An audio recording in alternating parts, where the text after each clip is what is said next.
بسم اللہ الرحمن الرحیم۔ میں ہوں عنایت اللہ کاشف ایڈوکیٹ اور آپ دیکھ رہے ہیں لیگل انفارمیشن۔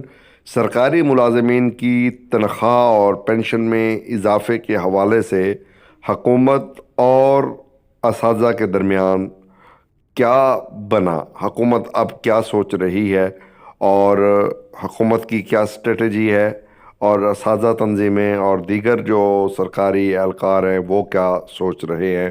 اس حوالے سے آج کی پوری ویڈیو ضرور دیکھیے گا۔ سرکاری ملازمین کی تنخواہ اور پینشن میں اضافے کے حوالے سے وزارت خزانہ فوری بنیاد پر تنخواہوں اور پینشن میں اضافہ کرنے سے سراسر انکار کر دیا ہے۔ سرکاری ملازمین کی جانب سے ایک مرتبہ پھر اسلام آباد میں دھرنا دیے جانے کے امکانات واضح طور پر روشن ہو گئے ہیں۔ وزارت خزانہ فوری بنیاد پر تنخواہوں اور پینشن میں اضافہ کرنے سے انکار کر دیا ہے۔ سرکاری ملازمین کی جانب سے ایک مرتبہ پھر اسلام آباد میں دھرنا دیے جانے کا امکان ہے۔ تفصیلات کے مطابق نئے سال کے آغاز پر خبر سامنے آئی تھی کہ حکومت نے آئندہ مالی سال کے بجٹ سے قبل ہی سرکاری ملازمین کی تنخواہوں اور پینشن میں اضافے کے لیے غور شروع کر دیا ہے۔ تاہم اب قومی اخبار کی رپورٹ کے مطابق وزارت خزانہ فوری طور پر سرکاری ملازمین کی تنخواہوں اور پینشن میں اضافہ کرنے کے لیے راضی نہیں ہے۔ امکان ہے کہ حکومت آئندہ مالی سال کا بجٹ پیش کرنے کے موقع پر سرکاری ملازمین کی تنخواہوں اور پینشن میں اضافہ کرے گی۔ رواں مالی سال کے دوران ایسے کسی ریلیف کی توقع نہیں ہے، اور اس صورتحال میں ملک بھر کے سرکاری ملازمین اور پینشنرز کی جانب سے اسلام آباد کا رخ کر کے پارلیمنٹ ہاؤس کے سامنے دھرنا دیے جانے کا امکان بھی بڑھ گیا ہے۔ کچھ ہفتے قبل ملک بھر کے سرکاری ملازمین نے رواں مالی سال کی بجٹ میں تنخواہوں اور پینشن میں اضافہ نہ کیے جانے کے بعد پارلیمنٹ ہاؤس کے باہر دھرنا دیا تھا۔ سرکاری ملازمین نے مطالبہ کیا تھا کہ معاشی حالات بہت خراب ہو چکے، لہذا تنخواہوں اور پینشن میں اضافہ کیا جائے۔ حکومت کی جانب سے سرکاری ملازمین کے مطالبات پر غور کرنے کی یقین دہانی کروائی گئی تھی، جس کے بعد احتجاج کی کال 12 جنوری تک مؤخر کر دی گئی تھی۔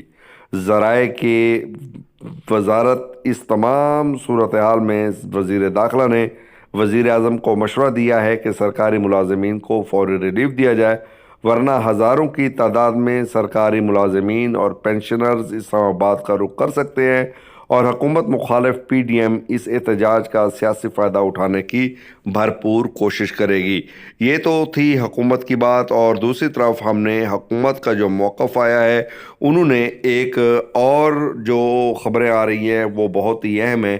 اس میں یہ کہا جا رہا ہے کہ سرکاری ملازمین کا جو یہ رویہ ہے اس کو سختی سے نپٹا جائے، اور احتجاجی سرکاری ملازمین اور پینشنر سے سختی سے نپٹنے کا فیصلہ کیا گیا ہے، اور اس حوالے سے انہوں نے کہا ہے کہ ملک مزید مالی بوجھ برداشت نہیں کر سکتا۔ تنخواہوں میں اضافے کے امکان کو مسترد کر دیا گیا ہے۔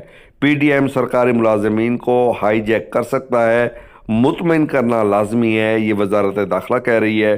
صوبائی حکومتوں کو ملازمین کو اسلام آباد پہنچنے سے بھی روکنے کی ہدایت کی گئی ہے، اور یہ کہا گیا ہے کہ اگر کوئی سرکاری ملازمین اسلام آباد کا رخ کریں تو انہیں فوری طور پر جو ہے وہاں روک دیا جائے، ان کو اسلام آباد کسی طور پر بھی نہ آنے دیا جائے۔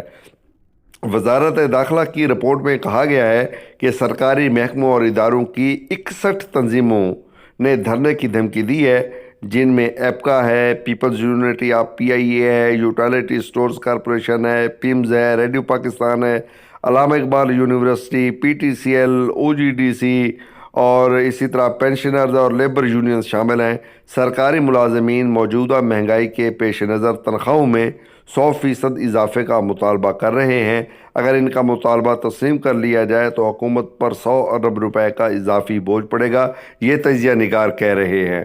اور دوسری جانب وزیر دفاع متعدد بار ٹریڈ یونین رہنماؤں سے ملاقات کر چکے ہیں، مگر وہ انہیں مطمئن کرنے سے انکاری ہیں، اور وزارت داخلہ نے حکومت کو یہ کہا ہے کہ فوری طور پر جو ہے کسی نہ کسی طریقے سے اس کو روکیں، مطمئن کریں، وگرنہ پی ڈی ایم جو ہے اس سے فائدہ اٹھائے گی۔ وزارت داخلہ کو تحریک پر کابینہ کے اہم وزراء کا اجلاس وفاقی وزیر خزانہ کی صدارت میں ہوا، جس میں پے اینڈ پینشن کمیٹی کے چیئرمین نے بھی شرکت کی، لیکن یہ اجلاس بغیر کسی نتیجے کے ختم ہو گیا۔ تو یہ تھی تازہ ترین سرکاری ملازمین کے حوالے سے۔